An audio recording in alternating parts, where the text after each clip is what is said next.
So good evening, good morning, good afternoon sa mga viewers at mga ganito. So, fast track na naman sa gagawin ko dito.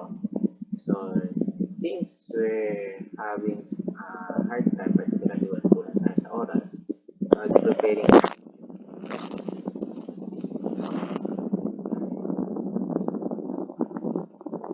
start off with the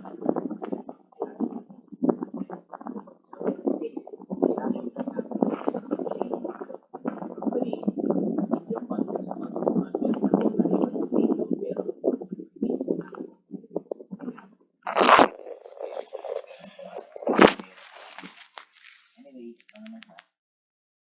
the irrational, these are numbers that cannot be expressed in the form of A over B.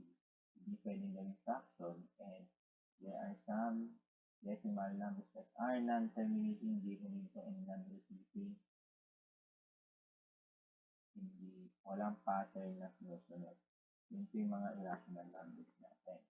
Now, under irrational, we have the concept of squares natin. Pero please note that there are some squares that are considered rational. There are some squares that are considered irrational. For example, ng mga rational ay yung mga na-extract natin. Pag in-extract natin yung square root ng number, magiging sagot tayo yung number. For example, if we have square root of 16, the result is 4, meaning siya ay considered part of rational number natin. Whereas if we have irrational, these are numbers that the exacting square root. For example, for square root of 17 is around 4 point something.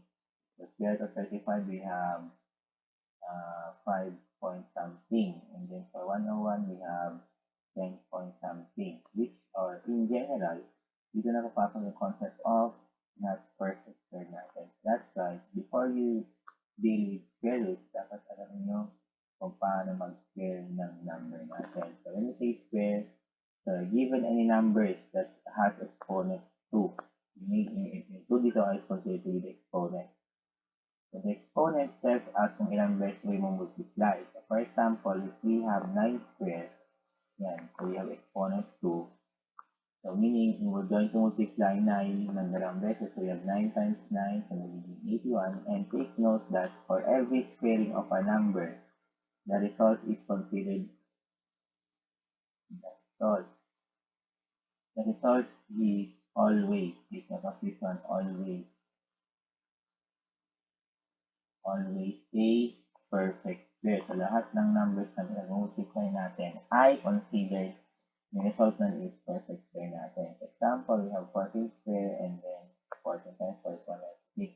Now, the connection of squaring a number in square root is that in square root, ibabalik na natin sa dati niyang anyo. So, given you have 25. Ngayon, what think of a number that when you multiply it by 25, it will give you think of a number that when you multiply those two numbers, it will give you 25, which gives us 5 and then 5, or the square root now is equal to 5 natin. Ngayon, to further verify, so further elaborate the concept of square roots, dapat kabisado nyo, hindi na, not necessarily na memorize, pero kabisado nyo yung list of perfect squares natin. Ayan, mag-review ako lang. And we have 1 to 30, so we have 1 square, up to 10, 11 to 20, 21 to 29. Ngayon, so aside from knowing the concept of squaring a number and square root natin, we should know how to locate. When we say locate, we're going to finding two perfect squares na malapit sa kanya. For example, if we have 300, sa 300 natin, hanapin natin siya, is around dito. Magitan ng 289 and 324, so that the square root now can be located between 17 and 18. Now, another example, we have 56. Sa 56 naman, hanapin natin siya, 36, 49, 64, dito sa banda. So, meaning we have between 7 and 8. This will pag-locate. Pero, if someone asks you to estimate the roots, when you say estimate the roots, we're going to identify the approximate value. Ano yung estimated value ng square root natin. So, we're going to use now the formula. Ito yung formula natin. Ito yung formula natin. So, we have x plus y over 2 square root of y natin. Wherein yung x ay yung given root at yung y ay yung nearest, take note of this one, nearest perfect square natin. So, for example, meron ang sagot dito. We are given 66. Ngayon, kung hahanapin natin 66 dun sa listahan, 66 can be located between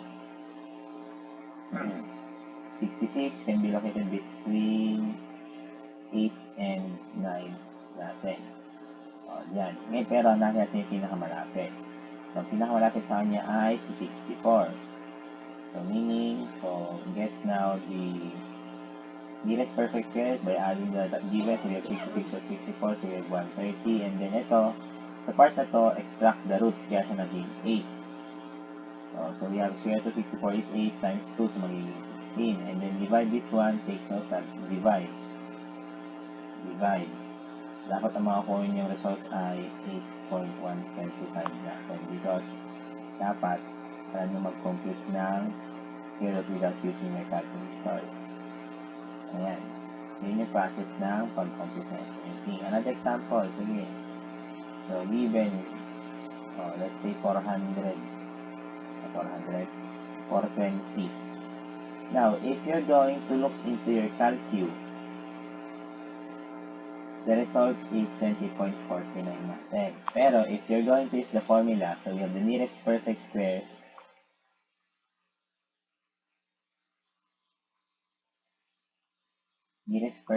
natin ay 400. So, add these two, so magiging 820, extract the roots.